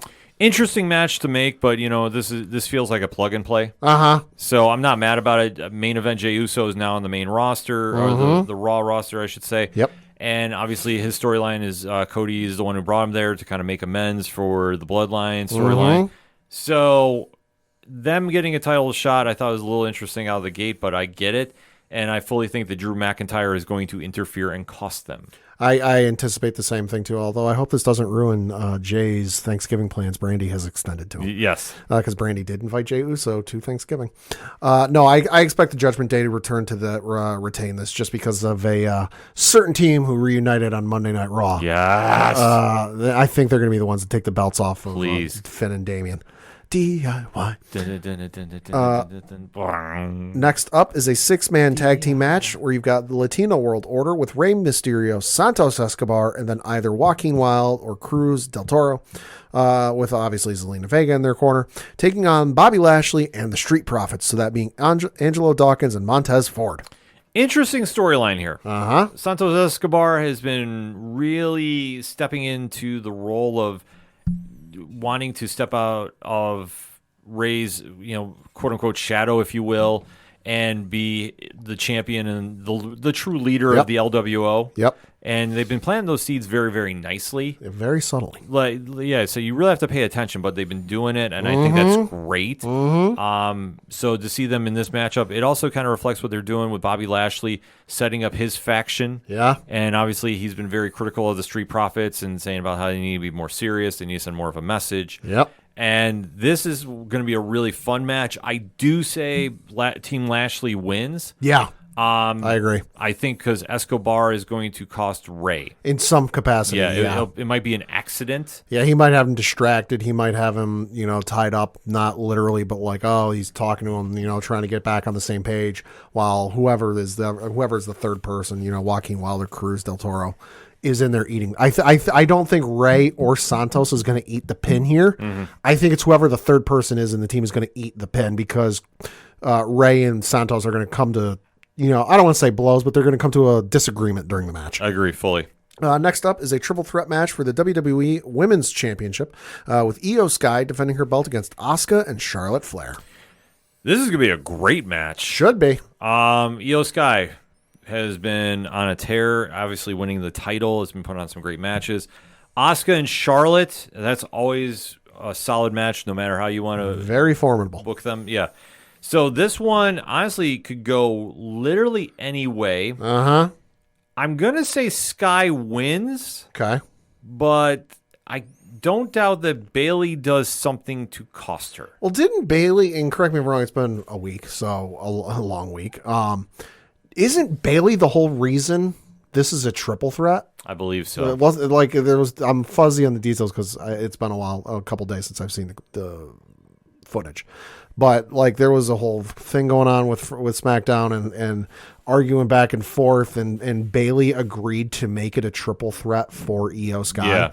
So I think Io will retain, but she won't be happy with Bailey, and we might start to see the fractioning of Damage Control. Yeah, I think it's time. I think the faction is really kind of run its course, so I need to kind of start seeing it separated in some way, somehow. Well, and especially with Dakota, like if Dakota were there, I think you could make it work for a little longer than you did. But Dakota not being there and being out for I don't know how many more months, she's not imminently coming back in the next week or so. Yeah. So she's going to be out for a little while. Like there's only so much you can do with Bailey and Io Sky by themselves. If Dakota's there, you got a little bit more leg room. I'm not saying another year's length out of this, but you get another couple months out of this. Yeah. But with just the two of them being there, it's kind of tying their hands. It's tough. Yeah, it's tying their hands. Yeah. Next up is a tag team matchup between the Bloodline with Jimmy Uso and Solo Sikoa. Obviously, Paul Heyman will be in their corner, taking on the team of John Cena, the GOAT, as they're calling him these days, and L.A. Knight. Yeah. Well, honestly, I'm kind of surprised this is not the main event. If we're taking bets. Well, I mean, we know the old WWE. If this were, another federation, AEW, Impact, New Japan, I could see this being the main event. But this is WWE, and you know how they like to feature a title belt as the main event. Mm-hmm. Yeah, that's the only thing kind of throws me off of this, because obviously Bloodline, love it or hate it, the biggest storyline going on in WWE. Yep. And now with Jimmy Uso filling in for Roman as the quote-unquote new head of the table, at least in his mind, this provided some really interesting dynamics. Him and Solo reteaming and carrying on Roman's reign of terror, if you will, has been an interesting take. Obviously, as Paul Heyman has referred to many months ago, we're just in the third inning. Yeah. So there's a lot more storyline to be told here. So having John Cena fill in, it gives us a lot of star power. And for LA Knight, huge opportunity. Oh, my God. Huge. So I fully think that Cena and LA Knight are going to win. I do, too. And I think this is going to set up possibly, and I know how I'm wording this, and I know I'm going to catch some online heat for this one. I fully think now we're going to have LA Knight versus Roman Reigns at Survivor Series. Could be. I think LA Knight is going to lose, but I think that now you're setting enough seeds in motion that could happen. Assuming they don't do like they've done in the past where it's brand supremacy and it's, title versus title, so it would be, depending on how our main event goes, it'd be Seth Rollins or whoever holds the heavyweight championship versus Roman. Assuming they don't do that, I could see it, but it all depends on what their plans are, because in the past, it's been, 5 Raw versus 5 SmackDown, US versus IC, and then it was then the Universal Champion versus the WWE Champion. Well, now it's the Undisputed Champion versus the Heavyweight Champion, if they go that way. If they don't, I could easily see LA Knight. Yeah, that's going to be the big question mark moving forward with this, and especially, too, if NXT's in the mix. Like, there's a lot of areas that we have not gotten a clear path to. Yeah. So it all depends. Like, I'm not saying it's going to happen, but I would not doubt it. I mean, the fact that LA Knight has now been injected into this storyline right speaks a lot of volumes, and it also says that they want to have at some point LA Knight versus Roman. Now, am I saying he's going to take the belt off him? No. I'm going to say, as of right now, LA Knight is not winning the world title off of Roman. No, not off Roman.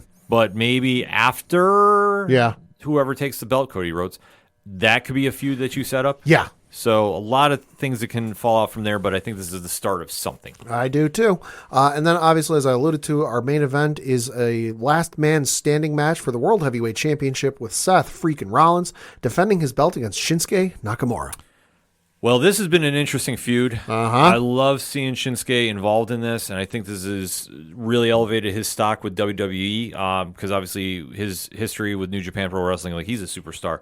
And I know that he's kind of gone in this kind of ups and downs a little bit with WWE. But getting him in this kind of match, last man standing, I really, really think we're going to have an end new by the end of the night. I'm thinking the same thing. It has to happen. Just because with as much as they've been selling up the Seth Rollins back injury, which I'm going to take them at their word for it, just because we haven't, as I've said before, we haven't heard anything one way or the other if it's true or not. So until otherwise, I got to take them at their word for it. So Seth Rollins, in their words, his back is hanging on by a thread. Yeah. And Michael Cole alluded to this on Monday Night Raw, where he's like, listen, Seth, and I'm paraphrasing, do you understand what you've done, that like your back that's hanging on by a thread and you're going to get beaten, and you're in a last man standing match where the whole goal is to beat your opponent until they cannot physically stand to answer a count of 10. And we saw what happened on Monday where Shinsuke was targeting the back. He's already going after the back, and he's been targeting the back the whole time. So I wouldn't be surprised if we see an end new. I don't think we will, just because I think they're setting up. I personally think for Survivor Series, it's going to end up being Seth versus Roman non-title match. I'd love to see it, because then you can kind of create a storyline if you want to there. I don't know. I mean, there's just so many different ways to go with it. But but Fastlane is going to give us a little tip-off.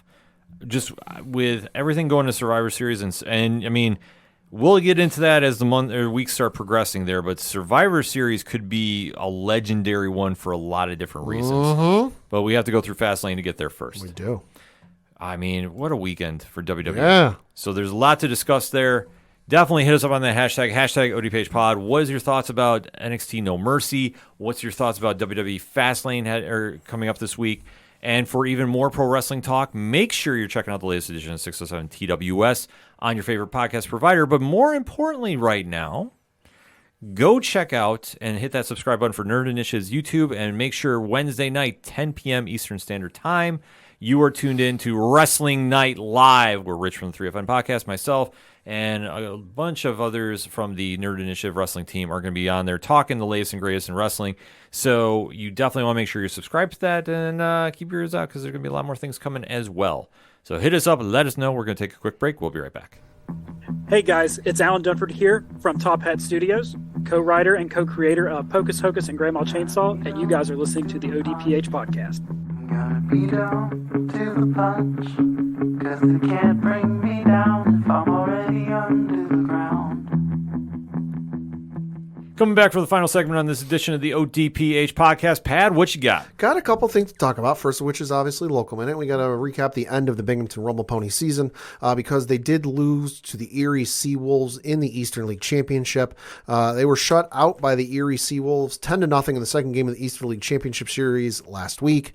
So that was a best of 3 game series. So Erie won the whole thing. But hey, kudos to the Binghamton Rumble Ponies for at least making it to the championship. Probably weren't very good odds on them to make it there, so the fact they made it there anyway is kudos to them. Absolutely. So hey, good things to improve on for next season, because it'll be right here, but it'll be here before you know it.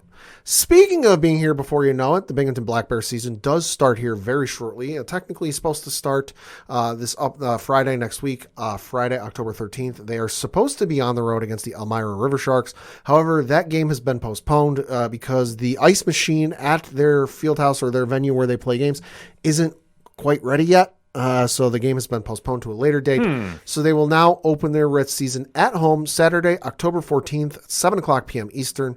So definitely go check that out. I know they set an attendance record for the Federal Prospects Hockey League last season, and they're looking to break that record this year. So for more information, tickets, and all that good stuff, go to binghamtonblackbears.com. I got to talk some baseball because I'm going to give you a little preview of the Major League Baseball postseason, which is starting here today as we record. But of course, it's the regular season has ended, so we do have some managerial changes. So first of which is over in Anaheim, or Los Angeles, if you want to get technical with it. Phil Nevin will not return as manager of the Los Angeles Angels, the team announced on Monday. Reading from an article on ESPN.com. It says, quote, "The move comes a day after the club finished the season at 73-89. The Angels didn't schedule an end-of-season news conference with general manager Perry Minasian immediately after the season finale, raising questions about his future after 3 unsuccessful years in charge." Close quote. I also did see this is like the 8th season in a row or something like that, 6 or 8 seasons in a row. The Angels have finished below 500. So when you have 2 of the best players on the planet, that is very unacceptable. Yeah. Over here on the East Coast, you have the New York Mets moving on from Buck Showalter. He has been fired. Reading from an article on CBS.com, it says, quote, Reigning National League Manager of the Year Buck Showalter will not return to the New York Mets next season, he told reporters prior to Sunday's season finale. He managed the team's final game, where the Phillies won 9-1. The Mets are set to introduce new president of baseball operations, David Stearns, on Monday, and Stearns will apparently bring in his own manager, close quote. So, again, not really surprising when you've got the largest payroll in Major League Baseball this year. You kind of expected to win, and Steve Cohen wants to make some changes, and things are going in a different direction. Yeah, nothing surprising there. I mean, when you have payrolls like that and players on the roster that unfortunately things happen and you don't get to where you need to be in the playoffs, you got to make some changes, especially in the New York media. There's no question about that. And then back out west, you have the San Francisco Giants have relieved Gabe Kapler of his duties. This was before the final series of the season. The team announced, so the San Francisco Giants will be looking for a new manager. His dismissal marks the end of a 4-year tenure that had everything from a franchise best 107 win campaign a couple of years ago. He earned National League Manager of the Year honors, then straight consecutive disappointing seasons near the 500 mark. It's all about what you had done for me lately. Sadly, but like when you're in a true baseball town, you think Boston, Chicago, New York. Yep. You're going to have that kind of pressure. And if you don't win, unfortunately, you're going to hear it. And then we've got to talk about our Yankees, because it has been reported by SNY insider Andy Martino that Aaron Boone is expected to return as Yankees manager in 2024. Not entirely surprised by this one. I mean, it was kind of announced a couple months ago, like a month or two ago, that this was going to happen, and that for it to happen, Steinbrenner was going to have to override Cashman on this, which has never happened before. So I kind of expected this. And also, like, is it the most popular choice? No, but he knows the team. He knows the players like him, and just you look at the prospects out there of like, is there somebody out there who you look at and go, yeah, I like his work and I like what he brings to the table more than what Aaron Boone does. There's really nobody out there that I'm like, yeah, that's the guy. He's the guy that can really bring in some change here, shake things up, and get him over the hump and get him into the postseason, get him to a World Series.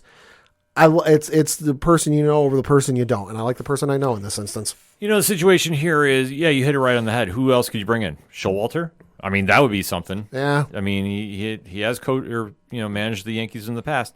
But in this situation, a lot of it has to do with the injuries they had. So I understand giving him a pass about it. I do. Yeah, I do. But he's got to have some instant results this year. Like, I'm sorry. For next year, they have to come out of the gate hot. They cannot have the typical slow start of April. Christ, yeah. They need to be in first place by the end of the month. I'm sorry. This is the standard they need to do. If they don't, I don't doubt him getting fired by All-Star game. Oh, I wouldn't either. I'm just saying, this is now the ultimate chance for him. But he does need help at pitching. Oh, my God. So this offseason, that's what they need to figure out. Pitching, and they need to address it. Yeah, no, and fire the entire fucking training center. Yeah, absolutely. That's the whole medical egregious. The medical crew. Good God. And one more piece before we get to the postseason here. We got to give our kudos and our send off to Miguel Cabrera. Yeah, Miguel Cabrera, who enjoyed a very lengthy career, 20 seasons in the Major League Baseball, playing for the Florida Marlins from 2003 to 2007, and then the Detroit Tigers from 2008 to 2023. Miguel Cabrera in those 20 seasons collected 3,174 hits, 511 home runs, a career batting average of 306, 1,881 runs batted in, even got 40 stolen bases over his career. So definitely kudos to him. But just reading from some of the accolades he had, he was a 12-time All-Star, World Series champion in 2003 with the Florida Marlins, 2-time AL American League MVP in 2012 and 2013, won the American League Triple Crown in 2012, and in fact was the first person, National League or American League, to win the Triple Crown since Carl Yastrzemski did it for Boston in 1967. So that's why he won MVP that year. He was also a 7-time Silver Slug Award winner, a 2-time American League Hank Aaron Award winner, 4-time American League batting champion, 2-time American League home run leader, and a 2-time American League runs batted in leader. Kudos to you, Miguel. Hell of a career. Enjoyed seeing you play, over the years. And I know he's going to be in the Detroit front office as a special advisor to the general manager. Yeah. So, hey, good for him. It was cool to see him get one more out at first base in his final game. They gave him a mitt because he didn't have one, and he went. And of course, you go out to play position you don't normally play. You haven't played that often. What happens? Ball goes your way. Fielded it like he never left. Should have been a Yankee. I'll stand with that. But, great career, Yeah. Hall of Famer. Yeah, no absolutely. Doubt, no question about absolutely. And then we got to talk the Major League Baseball postseason, which kicks off today as we record. So we're going through the brackets here real quickly. Over in the American League in the wild card division, you've got the Toronto Blue Jays taking on the Minnesota Twins. The winner of that series will take on the Houston Astros in the American League Division Series. Then in the other wild card matchup, you've got the Texas Rangers taking on the Tampa Bay Rays. The winner of that will go on to face the Baltimore Orioles in the American League Division Series. Over in the National League side, you've got the Arizona Diamondbacks taking on the Milwaukee Brewers. The winner of that series will take on the LA Dodgers in the division series. Then you've got the Miami Marlins taking on the Philadelphia Phillies, who will then go on to play the Atlanta Braves in the National League Division Series. A couple of games have already gone on today as we record, so just give me a quick refresh here. So as we currently record, the Minnesota Twins are up 3-1 on the Toronto Blue Jays. That is in the bottom of the 8th inning, so looking like the Twins might pull off game 1. Fun fact, Minnesota Twins have not won a postseason since 2004 when they did not face the New York Yankees in the postseason. Every other time they faced the New York Yankees in the postseason, they lost. Fun fact, if you flip every game, every team in Major League Baseball lost by 1 run, so they lost by 1 and then they would have won by 1. Yankees would have finished in second place and would have been facing the Minnesota Twins in the first round. Fun facts. Over in the National League side, the Diamondbacks and Brewers are getting ready to start here very shortly, and then you've got the Miami Marlins and Phillies have yet to play. The Texas Rangers did, however, beat the Tampa Bay Rays 4-0 in Game 1, so they lead the series, best of 3 game series, 1-0. 4 errors from the Tampa Bay Rays though today. Yo, Yikes! Not something you like to see. Go Orioles, go Phillies. I'm going to say go Orioles, and then on the other side, anybody but the Dodgers. Yeah, but I'm fine with Atlanta. I'm fine with Arizona. I'm over the whole 2001 thing. It's been 22 years. I'm over that. Milwaukee'd be cool. Miami, it'd be nice. Philly, I wouldn't mind. Hey, I wouldn't mind seeing Philly win. You know what happened the last time Philly won the World Series? Yankees won it the following year. Exactly. Plus, they also have the theme song last postseason, too. They do. Which gets played. I'm sorry. Yeah, they do. It catches my ear every time. Uh-huh. I hear a lot. So let's talk about closing out a little AEW action, because if you were following Nerd Initiative YouTube, and we always say, make sure to drop that subscribe, you heard the Wrestling Night Live post-show recap of AEW Wrestle Dream, their pay-per-view event that happened this past weekend in Seattle. And very, very fun card. A lot of good matches. But let's be honest, nothing really jumped out more than the big reveal that we all knew was coming. Say the worst kept secret in pro wrestling right now. Correct. The Rated R superstar, formerly known as Edge, Adam Copeland, has signed with AEW. So after 25 years, he has left WWE. His contract ran out. They could not come to terms on a new deal. Yep. So he has made his debut with AEW, so he is going to be on their program this week for their 4-year anniversary of AEW Dynamite. Listen, solid win for AEW. Yeah. Edge at this stage, I think, just wants to have some fun before it's officially done, and he is going to retire right. On his terms. Well, and it's like he said in the quote-unquote letter, he penned on Twitter. He's essentially done everything in WWE that you can. Yeah. Tag team winner, main event in WrestleMania, won Money in the Bank. He won the Royal Rumble. He's won the main title. He's probably won the US and IC title, whatever else it is. Like, there's nothing left for him to do. Yeah, exactly. So unless they come up with some new belt or some new gimmick match that gives him some new accolade or something that goes with, there's no reason for him to stick around. So I don't fault him at all, for going to AEW. Christian's over there, and it's like he said, I can't remember if it was on the letter he wrote or in the presser after the event, where you just look at some of the matchups he's had where Samoa Joe's over there. He's never stepped foot in the ring with Samoa Joe. He's never wrestled Samoa Joe. Sting's over there. Astonishingly, he's never wrestled Sting in his illustrious career. So I don't fault him for that. Hey, good for him. It's a place where he's happy. It's a place where he's got some fun, and there can be some banger matches. Absolutely. Like I say, and the big thing too, which I'll just end things on, is if you're mad because he went to AEW and you're a WWE fan, stop. Be a fan of pro wrestling. It doesn't matter where they go. Support a wrestler if you like them. If you're a fan, it doesn't matter what federation they're wrestling for. It doesn't matter if they're on the pay-per-view or they're working the indies. be a fan. Hi, a WWE fan, not an AEW fan here. Very well noted on this Very show. well noted. Very well noted. I'm not mad at Edge. He went to AEW. I'm happy for him. I'm just happy because as I said before, when we were talking CM Punk coming back, and I alluded to it, I didn't get to see Edge wrestle his first go round because he retired before I started watching. I'm not mad he went to AEW. I understand he went to AEW. I'm happy for him. I'm just happy for as brief a run as it was, in a couple years, from what, like 3 years, give or take? Yeah. 3 years, if you're going calendar date, if you go by actual date, not quite, but whatever. I'm just glad I got to see him, and I can sit here and say, I got to watch Edge wrestle live on my television, and it wasn't a replay from pay-per-views past. Exactly. So I'm happy for that. Exactly, and that's the thing you need to be. Be a fan of the wrestlers wherever they're going, and don't get into the tribalism of hashtag I'm with AEW only and hashtag WWE Universe for life only. Be fans of wrestling. Yeah. There's so much good that's out there right now. Just watch it all. Be fans. Yeah. Be happy. Yeah. And for anything else that is the ODPH, you can find it at odphpodcast.com. That's it for this week. So for the one and only Padawan J. Fuck the Astros. I'm your host, Ken. I second that. Always. Thanks for listening to the ODPH podcast, or watching on YouTube, because we do post the episodes up there as well. We'll catch you next time.